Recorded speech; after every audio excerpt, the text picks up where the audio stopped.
In September, the men of Gulf Company assembled for roll call in their combat outpost. Lance Corporal Jonathan F. Stroud. Lance Corporal Gregory A. Posey. First Sergeant Robert Pullen shouted for Marines who could not answer. This was the roll of the dead. Lance Corporal Dennis J. Burrow. Lance Corporal Javier Olvera. The company's 200 Marines paused for a battlefield memorial for the 7 they call brothers killed in action.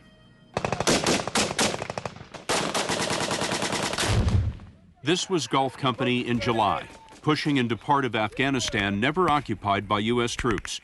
They were ambushed repeatedly by the Taliban, the enemy that carries the name of the fundamentalist Islamic government overthrown by the U.S. invasion after 9/11. But the enemy isn't one force. Taliban is a catch-all for a collection of tribes and warlords. Some are religious extremists, some are drug traffickers, and in Gulf's area, many are locals fighting for money. Gulf Company set up in Koshte, a village in Helmand province near Pakistan. It's a strange twist of history that Gulf Company's area used to be called Little America.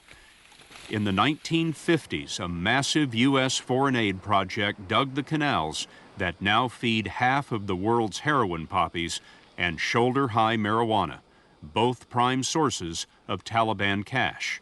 Ask them if they heard the rocket shot from out here earlier. Gulf Company covers just a few square miles. The job is to push the Taliban out and stay in place. Second Lieutenant Dan O'Hara from Chicago is a platoon leader. Do they know that we've been shot at from this compound before? It's his first combat tour. 2 of his Marines have been killed. You know, I wonder how you know the enemy from the citizens around here. Yeah, for the most part you don't until they start shooting at you. And even then, you know, their tactic is hit and run. They'll shoot, and then before you get the chance to close on them, they'll run away and kind of just blend back into the population. IEDs often push the Marines off the roads and into the fields flooded with sewage. With 60 pounds of armor and weapons, it's exhausting, and it is possible to be so bone-tired that the temptation to step on the next solid ground trumps even the fear of death. We should be good pushing up through here until we get near that IED site. On August 31st, Dan O'Hara and Lance Corporal Jonathan Quiseno from Orlando planned a mission to clear an IED. It would be a day that O'Hara would not return with all of his Marines. On the patrol, they destroyed the IED, but coming back, Lance Corporal David Hall from Lorain, Ohio, triggered another. A medevac helicopter carried his body away, and the Taliban opened fire.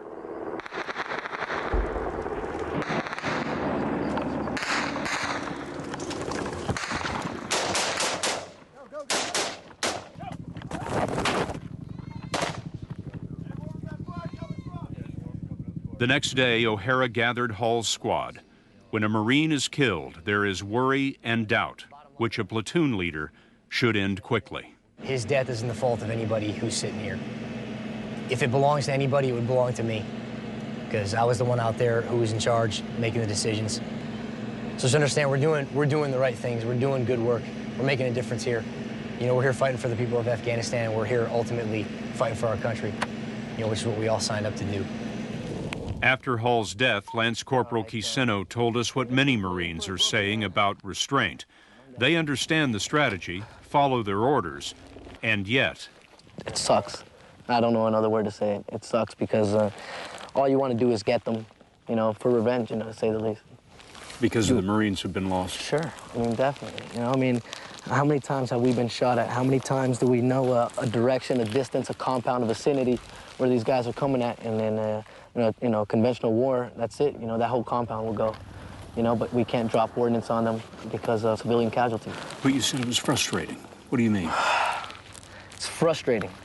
I don't know if anybody really understands the amount of stress that the guys are already starting to feel because of that. You know, simply just having the hands tied behind your back, if you will. Darvashan, One actual. On one of our last days with Gulf, we saw how cooperation can save the lives of Marines.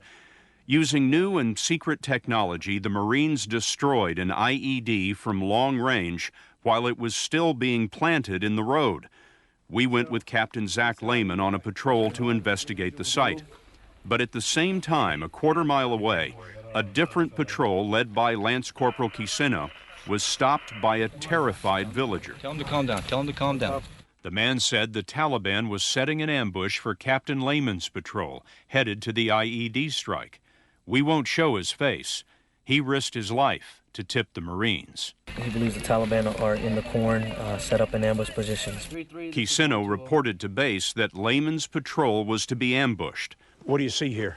We had 3 individuals in place in the ID here. It's a 40-pound jug of homemade explosive. At that moment, word of the planned ambush reached Lehman. Hey, let's go! Lehman's Marines slipped into the cover of the corn for the patrol home, a small U.S. victory on a long route out of Afghanistan. General John Nicholson is now at the Pentagon, planning the future of the war. This is a start. Yes. I mean, it's a down payment and it's a down payment we have not made to date. And that is to put in the level of security forces necessary to begin to execute the strategy that we've laid out for ourselves. Lance Corporal Patrick W. Schimmel. For Gulf Company, the down payment has been made. It will be a long time before the Marines know what was purchased with the lives they remembered in the battlefield memorial. Lance Corporal Leopold F. DeMoss. Lance Corporal David R. Hall.